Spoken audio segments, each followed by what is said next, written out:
پھر میں نے ٹوٹل کتنی ڈگری ہو گئی؟ ٹوٹل میری ڈگری میں 11 ماسٹر ہیں، کمال ہے، اور اس کے ساتھ 2 بیچلر ہیں. اور میرا آپ کی اس وقت عمر کیا ہے؟ کیا اختلاف پیدا ہوا بھائیوں کے درمیان کہ وہاں حشام صاحب نے اپنی جماعت بنائی، آپ نے قرآن سننا موومنٹ بنائی، یا پھر ساجد میر صاحب پر اعتماد نہیں رہا کہ مرکزی جمعیت الحدیث کو سب نے خیر پہلے ان کا پھر بھی رجحان تھا اس طرف مسلم لیگ وغیرہ کی طرف، تحریک انصاف تو پیور خیر نہیں تھا، لیکن میرا رجحان جو تھا تحریک انصاف، مسلم لیگ اور پیپل پارٹی یا دینی جماعتوں کی طرف تھا، دینی تحریکات کی طرف تھا. بات پر تقاضا کرنا شروع کیا، اصرار کرنا شروع کیا کہ آپ جو ہے نا ایک طرف ہو کے رہیں، یا وہاں یا وہاں. تو میں نے انہیں کہا یار اگر آپ کو قرآن سننا، اور اس وقت آپ چیف آرگنائزر تھے، چیف آرگنائزر تھا، اور ان کے کتنے بڑے پروگرام تھے وہاں بھی جاتا تھا، جتنے ہمیں اجلاس وہ سارے میں اٹینڈ کر رہا تھا. کچھ عرصے کے بعد مجھے بھی انہوں نے مرکزی جمعیت الحدیث سے بہر کر دیا. اچھا، اس کو بھی باقاعدہ انہوں نے ایک سرکولر جاری کیا، لیٹر جاری کر دیا کہ آپ جو ہے نا آپ کو بھی اس مسئلے میں فارغ کرتے ہیں. جاتے کہ جی آپ نے ریپسٹ کی جا کے وہ کر دی تھی، اس کے حق میں جو ہے پیشی دے دی کہ اس کو رہا کیا جائے، چیزیں کی جائے.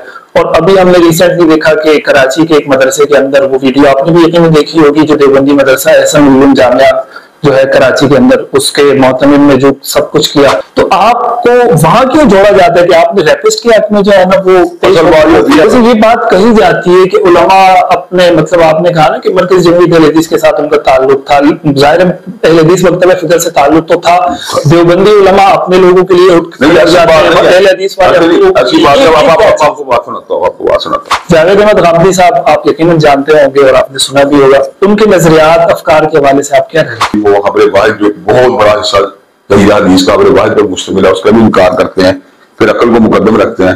پھر ایک بات یہ ہے کہ ان کے یہاں پر جو ہے ایک ایسا ان کا کنسیپٹ آ جاتا ہے کہ وہ نفاذ شریعت یا نفاذ اسلام کے بارے میں کبھی ان کے اندر جانا کوئی طلب نظر نہیں آئی. بہرحال یہ کہ ان کے کنسیپٹ پردے کے بارے میں جانا وہ علاقائی نوعیت کے ہیں یا ٹائم بیسڈ ہیں.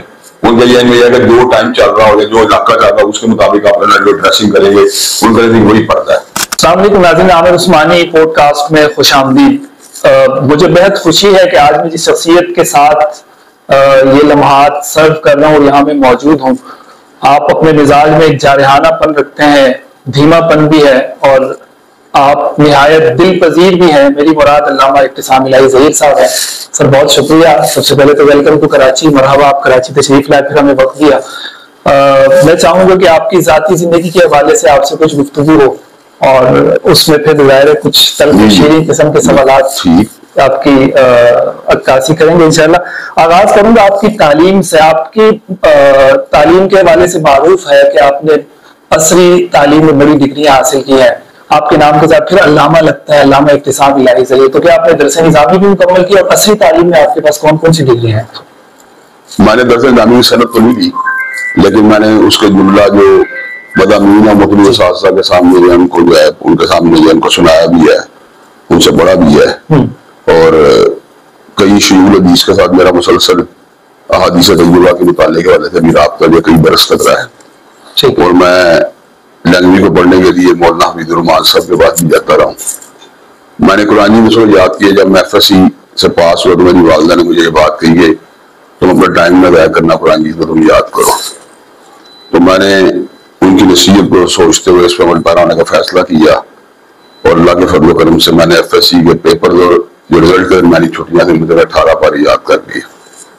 بعد ازاں میں نے فرسٹ ایئر انجینئرنگ کے اندر جو ہے 6 پارے کیے، اور پھر اس کے بعد میں نے 6 پارے مزید جو ہے وہ سیکنڈ ایئر جو ہے انجینئرنگ سے کیے. تو اللہ تعالیٰ کا شکر ہے کہ میں وہاں پہ جو دینی تھے ان کو بھی پڑھتا رہا، اور چونکہ میری جو انیشیل تعلیم تھی وہ انجینئرنگ کی تھی، ہاں میکینیکل انجینئرنگ میں ایڈمیشن ہوا تھا، تو میں نے اس کو بھی چھوڑنا مناسب نہیں سمجھا. میں نے اسے مکمل بھی کیا، اور اس کے بعد جو ہے مجھے پھر جن علوم کے ساتھ جاسوس صاحب نے میٹرک اور انٹرمیڈیٹ تک میں نے ان کے اندر بھی ڈگری جو ہے اپنی ان کو جو مکمل کیا، جن میں سے 3 ڈگری ایسی جن کو میں نے ریگولر ایجوکیشن کا مکمل کیا، اور باقی میں نے پرائیویٹ جو ہے خود اس کی تیاری کر کے میں پیپر دیتا رہا. ایک میں نے میتھس کمیونیکیشن ماسٹر جو ہے وہ ریگولر کیا، اس کے بعد میکینیکل انجینئرنگ کے بعد، اور ایک اس کے بعد میں نے MSc کمپیوٹر سائنس جو ہے یونیورسٹی سے دوبارہ جو ہے کمپیوٹر انجینئرنگ جو ہے سافٹ ویئر انجینئرنگ وہ میں نے پھر یونیورسٹی سے جانا ریگولر کی. اور باقی جو میرے M.Phil تھا اس کے لیے میں کوچنگ لیتا رہا. سرگودا یونیورسٹی لاہور کیمپس تھا جامعہ رحمانیہ کا، جیسے ان سے افیلیشن تھی، تو وہاں سے M.Phil کی اپنی جو ہے نا اس کو مکمل کرتا رہا. ہاں PhD کے لیے دوبارہ میں نے پھر ریگولر پنجاب یونیورسٹی کے اندر جو ہے نا وہ ایڈمیشن لیا ہوا ہے، اور ابھی انشاءاللہ تھیسس جو ہے میرا 2-3 مہینے کے اندر سبمٹ ہو گیا، کورس میرا مکمل ہو چکا ہے. تو اس کے ساتھ میری PhD یا ڈگری جو ہے نا مکمل ہو جائے گی. ایک اور تھا وہ ڈسٹنٹ لرننگ کے اندر جو ہے ہمارے استفادہ کیا، وہ ہمارا MSc سائیکالوجی تھی، جس کو بعد میں یونیورسٹی کی شرط یہ تھی کہ پنجاب بھر کے کالجز کے اندر پھر آپ نے BS کے اندر جو ہے نا سائیکالوجی میں رکھی ہے تو پھر آپ کر سکتے ہیں. تو مجھے بڑی دلچسپی اس فیلڈ کے ساتھ، تو میں نے پھر اس کو سرچ کرتا رہا کہیں ایسی جگہ ہمیں کرنے کا موقع مل جائے جہاں یہ شرط جو ہے نا اس کو ویو کر دیں. تو انہوں نے باودی نکلی یونیورسٹی ملتان نے لیڈس کالج لاہور کے ذریعے جو ہے نا شرط کو یہاں ویو کیا. تو لیڈس کالج والوں کا جو تھا خانے وال کے اندر ایک کالج تھا، اس کے ساتھ جو تھی وہ افیلیشن تھی، تو ان کے ساتھ پھر میری جو ہے نا ڈسٹنٹ لرننگ کے حوالے سے جو ہے نا وہ ان سے رابطہ رہا، اور بعد میرے پیپر وغیرہ بھی تھے خانے وال میں ہوئے. تو اسی طرح پھر مجھے چونکہ میری جو بیک گراؤنڈ تھی ابتدائی ایجوکیشن جو انگلش تھی، تو مجھے انگلش لکھنے بولنے پڑھنے میں دقت پیش نہیں سی آتی، تو مجھے لٹریچر کے ساتھ بھی کچھ شغف تھا. تو پھر میں نے اپنی پہلی ڈگری جو ماسٹر ان میس کمیونیکیشن کا مکمل کی، وہ لٹریچر کی ڈگری تھی، لٹریچر میں ایم اے انگلش لٹریچر. اس کے بعد پھر میں نے اللہ کا شکر ہے اسلامک اسٹڈیز میں کیا، پھر عربک میں کیا، پھر اس کے اندر میں نے ٹوٹل کتنی ڈگری ہو؟ ٹوٹل میری ڈگری میں 11 ماسٹر ہیں، کمال ہے، اور اس کے ساتھ 2 بیچلر ہیں. اور میرا آپ کی اس وقت عمر کیا ہے؟ اس وقت میری عمر جو ہے 53 ہے. تو یہ تقریباً پاکستان کا ایسا ملک ہے جس میں 11 عصری ڈگریاں حاصل کی، 11 ماسٹر کیے. تو آپ کو اس بات کا علم ہے کہ پاکستان میں ایسا کوئی اور فرد ہے جس نے 11 میں نے تو ابھی تک ایسا بندہ نہیں کہ 3-4 ڈگریاں لی وہ تو لوگ میں ملے ہیں. اچھا، ابھی تک کوئی 10 ڈگریاں اس کے قریب ڈگری والا بندہ مجھے تاحال تو نہیں ملا. اور اس کے ساتھ ساتھ حفظ قرآن وغیرہ یہ سارے حفظ قرآن ہو. میں نے وہ علوم اسلامیہ جو عربی تھی، عربک لٹریچر وغیرہ، اس وقت اس کے لیے بھی ماسٹر اس لیے کیا کہ جو میری چیزیں تھیں ان کو فوکس کر سکوں. جو میں نے اسلامک اسٹڈیز کے اندر بقایا طور پہ اپنی تدریسی طور پہ حاصل کرنے کی کوشش کی تھی. تو اللہ کا شکر ہے وہ میں اس کے اندر ماسٹرز اسلامک اسٹڈیز کرنے کے بعد اور عربک کرنے کے بعد مزید میرے اندر شرح صدر پیدا ہوا کہ جو میں وہاں پڑھتا ہوں پہلے مدارس وغیرہ سے اور اساتذہ وغیرہ سے، اس کے اندر پختگی پیدا ہوئی. اور میں نے ہمیشہ سے علماء کے جو مجموعے تھے، علماء اہل حدیث کے بھی اور علماء اہل سنت کے بھی مجموعوں کا باقاعدہ ممبر تھا، تاکہ ان میں جو فقہی کی ڈسکشن ہوتی ہیں میں ان کی مختلف آراء ان کو سنتا رہوں. اس سے یعنی یہ جو آپ کا دینی شرف ہے یہ آپ کو ایک تو ظاہر ہے ورثے میں ملا، علامہ احسان الہی ظہیر شہید، اور پھر اس کے ساتھ ساتھ آپ کی اسٹڈی یہ ساری چیزیں چلتی رہیں. اچھا، پاکستان میں اسلامی نظام کے نفاذ کے لیے ظاہر مختلف تحریکات چلتی رہی ہیں اور مختلف جماعتیں بھی بنی ہیں. علامہ احسان الہی ظہیر شہید نے جمعیت حدیث بنائی تھی اور پھر وہ ایک سلسلہ چلتا رہا. اس کے بعد ہم نے ریسنٹلی بھی دیکھا یہ ایک سوال میں نے فیس بک پہ بھی لکھا تھا کہ کچھ دوست اگر کوئی سوال کرنا چاہے ابتسام صاحب سے تو وہ اپنا سوال شیئر کر سکتے ہیں. تو کچھ دوستوں نے یہ سوال بڑا مینشن کر کے ذکر کیا کہ یہ کیا اختلاف پیدا ہوا بھائیوں کے درمیان کہ وہاں حشام صاحب نے اپنی جماعت بنائی، آپ نے قرآن و سنت موومنٹ بنائی، یا پھر ساجد میر صاحب پر اعتماد نہیں رہا کہ مرکزی جمعیت الحدیث کو سب نے خیرات پہلے جمعیت سے لازمہ کے طور پر میں نے تقریباً 13-14 سال کا کام کیا ہے. یہ تقریباً بعد 2004 سے 2018 تک میں مسلسل جمعیت کا لازمہ رہا ہوں. ٹھیک ہے. جب میں نظامت کے پر رہا تو میرے بھائیوں کی رہائش تھی اور مشورہ تھا کہ ہمیں وسیع تر مفاد میں مسلک کے دین کے ہمیں میر صاحب کے ساتھ جو ہے نا ان سے مصالحت کر لینی چاہیے. میں اس بات کا اتنا دلی طور پر شرح صدر نہیں تھا اس بات کے اوپر، کیونکہ میں رائٹنگ میں رہا تھا میر صاحب وغیرہ کے مقابلے ان کا پھر بھی رجحان تھا اس طرف مسلم لیگ وغیرہ کی طرف. تحریک انصاف تو پیور نہیں تھا، لیکن میرا رجحان جو تھا تحریک انصاف، مسلم لیگ اور پیپل پارٹی یا دینی جماعتوں کی طرف تھا، دینی تحریکات کی طرف تھا. تو میں سمجھتا کہ یار یہ اپرچونٹی اویل کرنے ساروں کو اتنی ضروری نہیں ہے. جب اللہ تعالیٰ کو منظور ہوگا پارلیمانی راستے بھی آسان ہو جائے گا. جب تک منظور نہیں ہم ویسے اپنے پلیٹ فارم کے اوپر دینی جماعتوں کے اشتراکی عمل سے ڈیولپ کرتے رہیں گے. تو لیکن اس کے باوجود جب میری فیملی کے اندر بھائی اور بعض سید علماء نے اس بات کے اوپر مجھے زیادہ مادہ تحریک دی کہ یار آپ وہاں چلیں، تو پھر میں جو ہے اپنے بھائیوں کے مشورے کے ساتھ اور علماء کے انگیج کرنے کے اوپر جو ہے مرکزی میں شامل ہو گیا. جب مرکزی میں شامل ہوا وہاں میں نے ایک شرط رکھی کہ میں جمعیت علی سے ناز میرا کے طور بھی قرآن سننا موومنٹ کے اوپر جو ہے نا کام کر رہا تھا. اس وقت تک بن چکی تھی جمعیت علی کے دور میں بن چکی تھی. میں اس کے اوپر کام کرتا تھا. جمعیت اہل حدیث کے ساتھ ساتھ میرا یہ دین تھا کہ وہ لوگ جو مسلک اہل حدیث سے دور ہونے کے باوجود ہمارے ساتھ ذہنی طور پہ ہم منگی رکھتے ہیں, ان کے لیے جمعیت کے ساتھ ساتھ ایک متبادل پلیٹ فارم جو ہے ان کو فراہم ہونا چاہیے. تو اس کے لیے میں کام کر رہا. اس کی وجہ کہ میرے مزاج کے اندر مسلکی تشدد نہیں تھا پایا جاتا. اگر جب میں پکا اہل حدیث ہونے کے باوجود وہ محسوس بھی ہوتا ہے. میرے میں اس طرح کی بات نہیں. مسلک اہل حدیث کا یعنی ہونے کے باوجود یا پکا اہل حدیث ہونے کے باوجود میرے لیے دوسروں کا جو ہے نا کوئی سوشلائزیشن نہ مشکل تھی, نہ مشترکات کو جدھر کرنا مشکل تھا. تو میرے لیے اس طرح کا بھی انوائرمنٹ بن گیا کہ مجھے کافی تحریکیں جو اہل حدیث نہیں بھی تھی وہ اپنے پروگرام میں بلاتی تھی, جو مشترکات آپ کو دیوبندی اسٹیجز دیوبندی بلاتے تھے, جماعت اسلامی کے لوگ بھی بلاتے تھے, اسی طرح دین اسلامی کے دوست بھی بلاتے تھے, سپاہی صحابہ کے دوست بھی بلاتے تھے. تو میں نے سوچا کہ میرے لیے اتنا مسئلہ نہیں کہ میں قرآن سننا موومنٹ کے اندر اس معاملے کو لے کے چل سکتا ہوں. اور میرا دن یہ بھی تھا کہ اس کے اندر جو ہے نا مدارس کے ساتھ ساتھ یونیورسٹی اور کالج کے اسٹوڈنٹ جو ہے نا ان کو بھی ہم اس میں لے کے چل سکیں گے. میں اس وجہ پہ کام کر رہا تھا. جب ہماری صلح آئی تو میں نے اس میں یہ شرط رکھی کہ میں قرآن سننا موومنٹ جو ہے چلاتا رہوں گا. ٹھیک ہے. تو میر صاحب نے اس کو جو ہے نا بڑا ہیپیلی میں نے اس کو ویلکم کیا. لیکن لیٹر آن ہم یہ بات محسوس کی 1-2 سال کے عرصے کے بعد کہ کچھ لوگ جو ہے نا اس چیز کو جانتے دوسرے متوازی تنظیم کا تصور دینے کی وہاں پہ کوشش کرتے ہیں کہ اسلام متوازی ڈھانچہ تنظیم چلا رہا ہے. تو چونکہ میں ان دا مین وائل جو تھا جماعت کے تیسرے اہم عہدے کے اوپر آ چکا تھا, چیف آرگنائزر جس کے طور پہ مجھے انہوں نے نامینیٹ کر دیا ہوا تھا, تو اس لیے آج سے کئی دوستوں کا خیال تھا کہ یار اپنی توانائیاں پوری کی پوری جو ہے وہ صرف مرکزی پلیٹ فارم پہ سرو کرنی چاہیے. لیکن میرا کئی ایسے دوست ساتھی احباب جو تھے مرکزی میں شامل ہوئے تھے جو پولیٹیکلی ان کی لائنوں کے ساتھ الائنڈ نہیں تھے. تو میں نے سوچا کہ یار ہم وہاں بیٹھے ہیں, اگر ہم قرآن سننا موومنٹ کو سکویز کرتے ہیں تو میں اس بات کے اوپر کمپرومائز پہ مادہ اس لیے نہ ہوا کہ ہماری ایگریمنٹ موجود تھا. بلاخر یہ بات بڑھتی اسٹیج کے اوپر پہنچی کہ انہوں نے مجھ سے اس بات کا تقاضا کرنا شروع کیا, اصرار کرنا شروع کیا کہ آپ جو ہے نا ایک طرف ہو کے رہیں یا وہاں. تو میں نے انہیں کہا یار اگر آپ کو قرآن سننا, اور اس وقت آپ چیف آرگنائزر تھے, میں چیف آرگنائزر تھا, اور ان کے جتنے بڑے پروگرام تھے وہاں بھی جاتا تھا, جتنے اہم اجلاس وہ سارے میں اٹینڈ کر رہا تھا. اور جماعت کے اندر جہاں مجھے جماعت بھیجتی تھی مرکزی ناظم اعلیٰ کا عہدہ وہی ہے جو ابھی ڈاکٹر حافظ عبدالکریم صاحب کے پاس. ہاں, یہ صاحب اور مرکزی ناظم اعلیٰ کے بعد چیف آرگنائزر کا عہدہ جو ہے جماعتی اعتبار سے انتہائی اہمیت کا. تو میں نے یہ بات سوچی ہے, میں جو اس مسئلے کا میں کافی غور و خوض کرنے کے بعد مجھے کوئی ایسا چام نظر نہیں آیا کہ جس کی بنیاد میں قرآن سننا موومنٹ کے اوپر جو ہے نا وہ کوئی کمپرومائز کروں. لیکن میرے مزاج کے اندر جو تھی وہ تلخی نہیں تھی باہر, کیونکہ وہ میرے مزاج میں سرنگ تلخی عام طور پر اگر کہیں آئے تو سیکولر لوگوں کے بارے میں تو آ جاتی ہے, دیندار طبقے کے بارے میں میرے میں نہیں آتی. تو میں پھر بھی کوشش کرتا رہا کہ یہ دونوں چیزوں کو اکٹھا چلانے کی کوشش کی جائے. لیکن دا مین وائل جو تھے شام بھائی جو تھے وہ کوئی دفاع اسلام و پاکستان نام کی ایک تحریک جو تھے وہ بنا چکے تھے.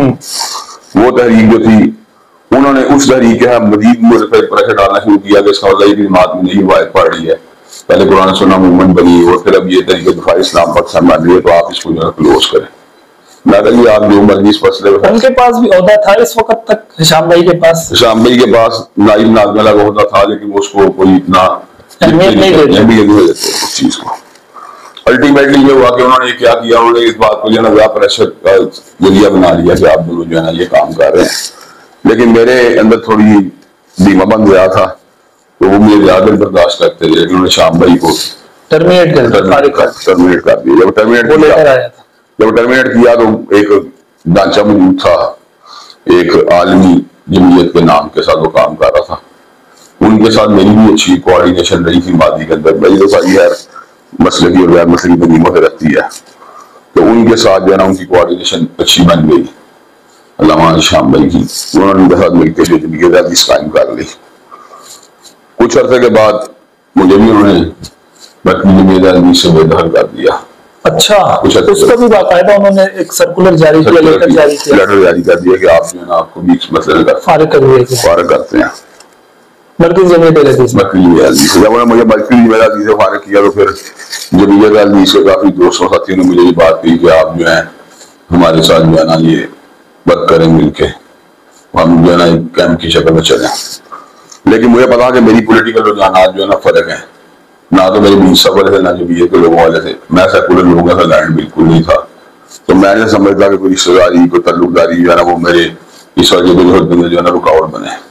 تو میں نے کہا جی میں تو قرآن سننا موومنٹ کے اوپر ہی اپنی مشن کو جو ہے نا جاری رکھوں گا. میں ابھی کسی جماعت کا ممبر یا حصہ بننے کے لیے تیار نہیں. ہاں جو کوئی تعاون کرنے کے لیے کسی پروگرام میں دعوت دے گا یا کوئی کسی تو اس وقت آپ قرآن سننا موومنٹ کو لے کے چل رہے ہیں. اس وقت قرآن تو شام بھائی اور آپ کے درمیان بھی کوئی اختلافات ہیں یا کوئی ایسے اختلافات نہیں. اپنی جمعیت چلا رہا ہے, قرآن سننا موومنٹ چلا رہا ہوں, لیکن میرے سیاسی نظریات میں زیادہ وضاحت اس حوالے سے پائی جاتی ہے کہ میں صرف دینی جماعتوں کے ساتھ چلنے کا حامی ہوں, جو کہ جمعیت عزیز کے رہنماؤں کے ذریعے تھوڑا اس مسئلے میں جو ہے نا وہ فلیکسیبلٹی. ٹھیک ہے, کچھ چیزیں سوشل میڈیا پر بڑی چلتی رہی ہیں, میں چاہوں گا اس پر بھی آپ کا موقف. مولوی مختار مسعود صاحب سے آپ کی ملاقات بھی ہے ریسنٹلی, آپ کے پاس وہ آئے بھی تھے وہاں پر لاہور تشریف لائے, آپ کی ملاقات بھی ہوئی.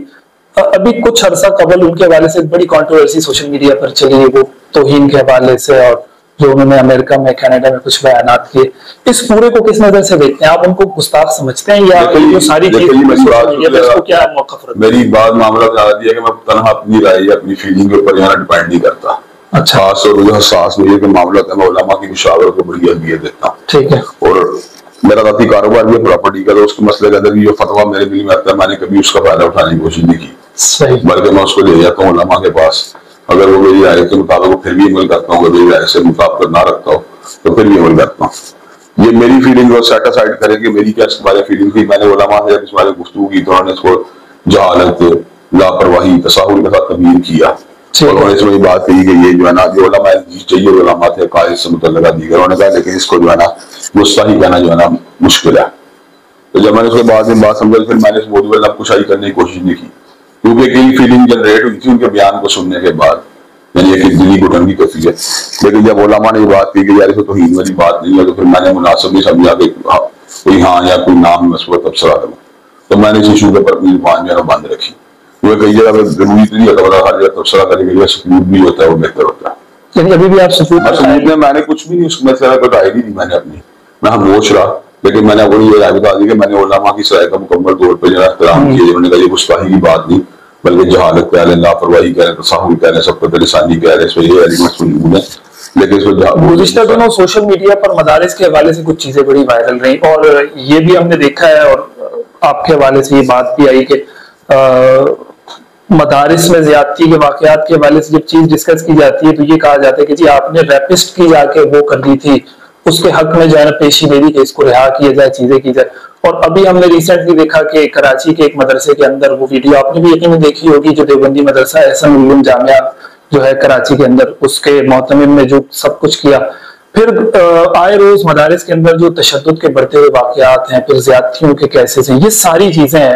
میں تو سمجھتا ہوں کہ مدارس ظاہر تربیت گاہیں ہوتی ہیں, اور واقعتاً ایسا یہ دنیا نے دیکھا ہے کہ یہاں سے لوگ تربیت پا کر نکلے ہیں اور پھر پوری دنیا میں انقلاب برپا کیا ہے. تو آپ کو وہاں کیوں جوڑا جاتا ہے کہ آپ نے ریپسٹ کے حق میں جو ہے نا وہ, اور اس پورے معاملے کو کیسے دیکھتے ہیں مدارس میں تشدد؟ اصل بات یہ ہے کہ یہ میری پوری لائف ہسٹری ہے کہ میں ریپ وکٹم جتنے بھی پاکستان میں ہوں ان کی جو ہے نا سنوائی کے لیے بات اٹھائی ہے. وہ سندس کا کیس ہو یا وہ 200 بچوں کا کیس ہو جو حسین خان والا میں تھے, ایون کہ جب مولانا عبدالعزیز کے اوپر یہ الزام لگایا گیا کہ انہوں نے کیا تھا, اپنے گھر کی بالکل ٹرانسپیرنٹ انکوائری کرنے کے بعد مولانا کو قرار واقعی سزا دی جائے. لیکن بعض دفعہ ایسا ہوتا ہے کہ آپ کی معلومات کا کوئی ڈائریکٹ ایسی چیز آتی ہے جس کے اندر جو ہے نا ایسے ایلیمنٹ موجود ہوتے ہیں جو اس بات کو انڈیکیٹ کرتے ہیں کہ وہ بندہ ریپسٹ نہیں ہے. تو ہم یہ بات سمجھتے ہیں کہ وہ بندہ ریپسٹ ہو جس کی سزا جو اسلام کے اندر قتل ہے. میری نظروں کے اندر ویسے اس میں فقہ حنفی کا اور مسئلے کا ریپسٹ کا ہر ملزم مجرم نہیں ہوتا, تصدیق ہونی چاہیے. تو میں سمجھتا ہوں جیسا اسلام میں ریپسٹ کی حد مقرر کی گئی ہے, وہیں پر ایک جو ہے اسلام میں قذف کی سزا بھی تو ہے نا. اگر ریپسٹ جو ہے 100 کروڑوں کا حقدار ہے تمہارے ہونے کی صورت میں, تو اگر اس میں جھوٹا الزام رکھا تو 80 کروڑوں کی سزا بھی تو اس میں ہے. اس لیے میں نے اس کے اندر جو ہے نا اس کے اندر یہ بات کی کہ یار ڈائریکٹ جو معلومات حاصل ہوئی ہیں اس کے مطابق بچے کا باپ بھی یہ بات کرتا ہے کہ ایسا واقعہ نہیں ہوا, اس کے اندر دوسری باتیں موجود تھی. تو میں نے اگر ایسی بات نہیں تو اس کو عدالتی ٹرائل کے لیے دوبارہ آپ چیک کر لیں. پھر ان کو عدالتی ٹرائل کیا گیا, ان کو 2-3 مہینے جو ہے نا وہ عدالتی ٹرائل سے گزرے. اس کے بعد ان کو کوئی الزام ثابت نہیں ہوا, باعزت بری ہو گئے. اور یہ بڑی دلچسپ بات ہے, ان کا تعلق میری جماعت کے ساتھ بھی نہیں تھا, ان کا تعلق مرکزی جمہوریہ عزیز پاکستان کے ساتھ تھا, یعنی میسا کی جماعت کے ساتھ. ویسے یہ بات کہی جاتی ہے کہ علماء اپنے مطلب آپ نے کہا نا کہ مرکزی جمہوریہ اہل حدیث کے ساتھ ان کا تعلق تھا, ظاہر اہل حدیث مکتبہ فکر سے تعلق تو تھا, دیوبندی علماء اپنے لوگوں کے لیے اٹھ جاتے ہیں, اہل حدیث والے اپنے لوگوں کے لیے. ایسی بات ہے, آپ کو بات سناتا ہوں.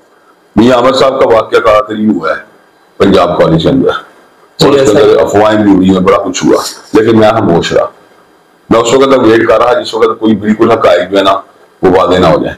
اگر اس میں یہ بات واضح ہو جاتی کہ اس کے اندر کوئی ریپ کیس اور ظاہری بات ہے میں نے بھی پوری طریقے سے بات اٹھانی تھی، لیکن میرے اندر وہ بات نہیں پائی جاتی کہ میں رومرس کے اوپر بلیف کر کے فوراً سے پہلے جو ہے نا اس بات کا مطالبہ کرنا شروع کر دوں. ہاں اگر وہ وکٹم کی ڈیتھ ہو جائے یا کوئی اس کا فزیکل اس طرح وضاحت ہو جائے کہ جس کے بعد کوئی اس کو ڈینائی کرنے کے امکانات نہ رہے، پھر تو وہ فوراً سے پہلے مجروح بندے کے حق میں بات اٹھانی چاہیے. لیکن جہاں تک افواہیں موجود ہوں جتنی مرضی ان کا قوت پیدا ہو جائے، میں افواہ شادی بلیو نہیں کرتا. تو میں نے اس مسئلے میں کوئی اپنی رائے نہیں دیا. اگر وہ لوگ کہتے رہے کہ آپ اس کے اندر جو ہے نا اپنی نئے رائے، تو میں نے نہیں دی. باقی رہ گئی بات، کیا اس بات کی کوئی گنجائش موجود ہے کہ ایک بندہ جس کا پورے ملک میں ہمیشہ یہ مطالبہ رہا ہو کہ جو بھی ریپسٹ ہے اس کو سزائے موت دی جائے، اور جو بھی چاہے وہ ہوموسیکسولیٹی کا مرتکب ہو یا زنا کا مرتکب ہو اس کو سزائے موت دی جائے؟ کیا اس بات گمان کیا جا سکتا ہے کسی ریپسٹ کے بارے میں کہ اس کو سزائے موت نہیں دینی چاہیے؟ یہ بات کہی جا سکتی ہے کہ ریپسٹ ہے کہ نہیں. اس ایشو میں اختلاف ہونے کی گنجائش موجود ہے، لیکن اس میں تو اختلاف ہونے کی کوئی گنجائش موجود نہیں کہ جو بھی ریپسٹ ہے اس کو جو ہے مرڈر کی. یعنی مدارس میں جو اس قسم کے جتنے واقعات ہیں آپ کسی بھی طور پر اس کو جسٹیفائی کریں گے؟ سوال ہی پیدا نہیں ہوتا. یہ تو بات طے شدہ ہے، جو بندہ بھی اس سے ملوث ہے اس کو سزائے موت ملنی چاہیے. میرا موقع بالکل 2 جمع 2 4 دن بعد اس مسئلے کا ہے. اس میں کون سی جسٹیفیکیشن کی بات ہے؟ یہ واقعہ مدارس کے اندر بھی ہوتے ہیں، یہ واقعہ کالج کے اندر بھی ہوتے ہیں، یہ واقعہ یونیورسٹیز کے اندر بھی ہوتے ہیں، یہ واقعہ ورک پلیسز کے اوپر بھی ہوتے ہیں، یہ واقعہ کئی دوسرے کیمپسز ہاسٹل کے اندر بھی ہوتے ہیں. ہم تو ہر کے لیے ایک ہی اصول رکھتے ہیں، لیکن ہم یہ بات کرتے ہیں جس طرح افواہ شادی کے عمل کو وہاں پہ کنڈیم کیا جائے جہاں پہ وہ لوگ انوالو ہوتے ہیں جو مذہبی نہیں ہوتے، تو یہ ایجویٹ مذہبی لوگوں کو ملنا چاہیے. ایسا نہیں ہو جائے کسی بندے کو کہہ دیں یہ ریپسٹ ہے تو آپ فوراً سے پہلے کہہ دیں اس کی مستقبل کی زندگی ہے جس میں مستقبل کے معاملات کون ذمہ دار ہیں. جاوید احمد غامدی صاحب آپ یقیناً جانتے ہوں گے اور آپ نے سنا بھی ہوگا، ان کے نظریات افکار کے حوالے سے آپ کیا رہے؟ ناظر میں نے ان کو سنا، بلکہ میں نے کئی ان کا ٹاکس بھی جو ہے نا وہ کی ہوئی ہیں، اور اس کے اندر جو خاص طور پہ جب علی پروگرام جو ٹی وی چلتا ہے انٹروڈکشن ہوا، اور پھر اس کے بعد بھی کئی پروگراموں کے اندر ہم اپنے اپنے اسلوب کے ساتھ جو ہے نا وہ کرتے رہے. ہمیں ان کے ساتھ جو ہے نا اصولی فنڈامنٹل اختلاف ایک تو یہ ہے کہ وہ خبر واحد کے بارے میں جو نظریات رکھتے ہیں وہ اسلامی تاریخ اور محدثین کی جو آ رہا ہے ان سے ساتھ مطابقت ہی رکھتی ہے. دوسری بات ہم یہ دیکھتے ہیں کہ وہ عقل کو ہمیشہ جو ہے نا الہام کے اوپر یا وحی کے اوپر مقدم رکھتے ہیں. یہ بات ہمارے لیے قابل قبول نہیں ہے کہ اس کی زیادہ تر قرآنی حقائق کے مقابلے جو حدیثی حقائق ان کے اوپر پڑتی ہے. ٹھیک ہے، ہم یہ بات سمجھتے ہیں کہ حضرت عیسیٰ علیہ السلام کی ولادت کے بارے میں تو وہ قرآن کی آیات کی درپشائی نہیں کرتے، لیکن نزول مسیح کے بارے میں جو ہے نا وہ ایک عقلی رویہ بنا کر جو ہے نا اس کا انکار کرنا، اس کو ڈینائی کرنا شروع کر دیتے ہیں. پھر ایک بات ہے، ویسے تو ان کا پرنسپل جو ویو یہی ہے کہ ہمیں کانسٹیٹیوشنل فریم ورک میں کام کرنا چاہیے، لیکن جہاں پر قادیانی کو ریلیف دینے کی بات آتی ہے تو کانسٹیٹیوشن میں ان کے جو رکاوٹیں کھڑی ہیں ان کو بھی جو ہے نا کنڈیم کرنا شروع کر دیتے ہیں. پھر ایک بات یہ کہ وہ معاملات جن کے اندر ہماری حدود کے اوپر آج تک ابھی اختلاف نہیں ہوا، ہاں سے شادی شدہ بندے کی رجم کی حد جو ہے اس کے بارے میں بالکل وہ موقف جو ہے نا ایک نیا بنا لیتے ہیں. ان میں تجدد پایا جاتا ہے، وہ حدیث متواترہ کے تو قائل بہرحال ہیں، لیکن وہ خبر واحد جو بہت بڑا حصہ صحیح حدیث کا خبر واحد پر مشتمل ہے اس کا بھی انکار کرتے ہیں، پھر عقل کو مقدم رکھتے ہیں. پھر ایک بات یہ ہے کہ ان کے یہاں پر جو ہے ایک ایسا ان کا کنسیپٹ پایا جاتا ہے کہ وہ نفاذ شریعت یا نفاذ اسلام کے بارے میں کبھی ان کے اندر یا کوئی طلب نظر نہیں آئی، نہ ہی ان کے اندر کوئی ڈیزائر نظر آئی ہے. وہ ہمیشہ مسلمانوں کو بطور اپوزیشن جو ہے سیٹسفائی کرنے کی کوشش کرتے ہیں. تو ان کو یہ کہ رولنگ ان کا کردار تھا کئی صدیوں کے اوپر محیط، وہ اس کردار کو ڈیٹیچ کر کے ان کو جو اپوزیشن کے اندر جس طرح گرو ہوتا ہے اس اعتبار سے اس کو یعنی وہ کہتے ہیں ان کو اس بات کے اوپر جو ہے نا اطمینان حاصل کر لینا چاہیے، اور جو عملی جدوجہد ہوتی ہے نفاذ اسلام کی اس کے ساتھ جو ہے نا بالکل کوئی تعلق نہیں اختیار کرنا چاہیے. حالیہ انہوں نے ایک خانقاہ بھی کھولی ہے اور برہان میں انہوں نے لکھا ہے، ہم ایک پروگرام کر رہے تھے اس میں ڈاکٹر عمیر محمود صدیقی صاحب انہوں نے اس کو پیش بھی کیا تھا. تصوف کو انہوں نے نیلی جہالت اور گمراہی کہا تھا. آج انہوں نے خانقاہ کھولی اور اس خانقاہ میں بڑا مخلوط ماحول ہے. خانقاہ کے بارے میں کوئی رائے رکھتے ہیں؟ خانقاہ میں تو اصلاح ہوتی ہے، تو کیا ایسا اصلاح ممکن ہے کہ وہاں پر مرد اور خواتین مخلوط بیٹھے ہیں اور سب؟ دیکھیں جہاں پر بھی مرد اور عورت کا اختلاط ہوگا وہاں پر برائی پیدا ہونے کے امکانات جو ہے نا خود بہت پیدا ہو جائیں گے. اسلام نے نہ صرف یہ پردے کی حمایت کی بلکہ سیگریگیشن اور جینڈر کا جو کنسیپٹ ہے نا اس کو بھی اجاگر کیا. اسلام نے بلا ضرورت کسی زمانے میں تو وہ میرا خیال ہے ہاتھ ملانے کے بھی قائل تھے مرد اور عورت، کیا آج بھی ہیں؟ میرا خیال ہے کہ ان کے کنسیپٹ پردے کے بارے میں جو ہے نا وہ علاقائی نوعیت کے ہیں یا ٹائم بیسڈ ہیں. ان کے ذہن میں یہ ہے کہ جو ٹائم چل رہا ہو یا جو علاقہ چل رہا ہو اس کے مطابق آپ جو ڈریسنگ کریں گے ان کا نزدیک وہی پڑتا ہے. جبکہ ہم یہ بات سمجھتے ہیں قرآن کے احکامات اس بارے میں بالکل واضح ہیں قرآن جی جو آپ کا جو ہے وہ سر ڈھانکنے کی بات بھی کرتا ہے، قرآن جی سینہ ڈھانکنے کی بات بھی کرتا ہے، قرآن جی اپنے زیب و زینت کے اظہار سے بھی آپ کو روکتا ہے، قرآن جی جو اپنی خفیہ قیمتوں کے اظہار سے روکنے کے لیے آپ کو قدم بھی زمین کے اوپر آہستہ مارنے کی تلقین کرتا ہے۔ تو ہم یہ بات سمجھتے ہیں علماء کو کہا کہ غالب اکثریت جو ہے وہ چہرے کو بھی، پردے کو بھی ضروری سمجھتی ہے۔ تو ان تمام کی تمام باتوں کی موجودگی میں جو رامدی صاحب کی رائے ہے، نہ تو وہ کتاب و سنت سے مطابقت رکھتی ہے اور نہ ہی فطرت انسانیت سے مطابقت رکھتی ہے۔ بہت شکریہ علامہ ابتسام الہی زاہری صاحب، آپ نے وقت دیا اور ناظرین مختلف موضوعات پر بات ہوئی ہے، امید ہے آپ اس سے مستفید ہوں گے۔ انشاءاللہ نیکسٹ کسی اور شخصیت کے ساتھ آپ کے سامنے حاضر ہوں گے۔ اجازت دیجیے اپنے میزبان کو، اللہ حافظ۔